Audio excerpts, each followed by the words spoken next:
Good day, everybody. I greet you in the name of Jesus Christ. And I want to read for you out of Ephesians 5, verse 9. I'm reading it out of the Amplified. For the fruit, it means the effect, the product of the light or the Spirit, consists in every form of kindly goodness, uprightness of heart, and trueness of life. You see, life primarily refers to the life of Christ shining in the believer. So the fruit of light is how much we allow God to function in and through us and to shine in us. And this happens through our lifestyle, through our surrender and everything to Him. This happens and that enlarges that light of Him.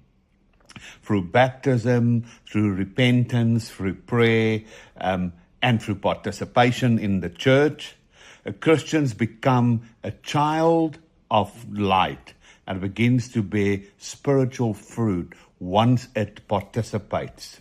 You see what happens? The fruit of light consists firstly of goodness, a heart transformed by God's grace, expressing itself in kindness and mercy and love. Then secondly, it's righteousness. It's living according to God's commandments. And we know how important it is to live according to His commandments.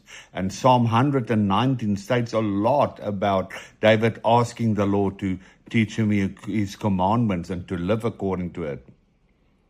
And seeking holiness rather than self-will. You see, and that's a desire that needs to be in you, that you so desire to be the holiness of Christ. I know He declared upon you, you are holy, but now you need to adapt your lifestyle, everything about you, according to His holiness. And the next thing about this light is its truth, a sincerity before God, freedom from hypocrisy, faithfulness to the gospel, or even performance.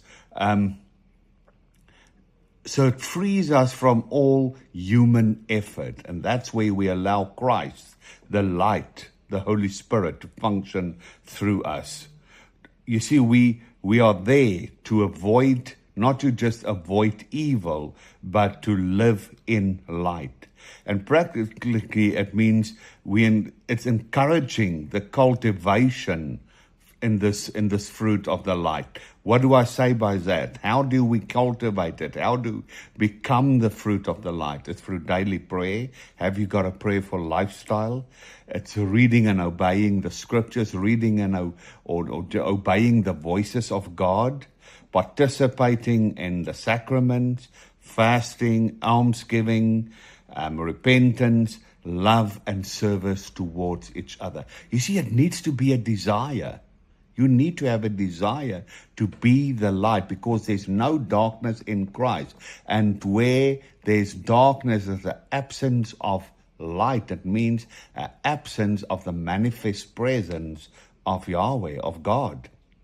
In short, if we are to summarize it, is that the fruit of the light is the visible manifestation of Christ's life within us. His goodness, His righteousness and truth, growing through the grace of the Holy Spirit as we walk with God. The question now is He your first love? And do you walk with Him? Is He truly your light? Because you can only be the light to others as much as you allow the Holy Spirit, the light itself, to manifest in and through you. I bless you.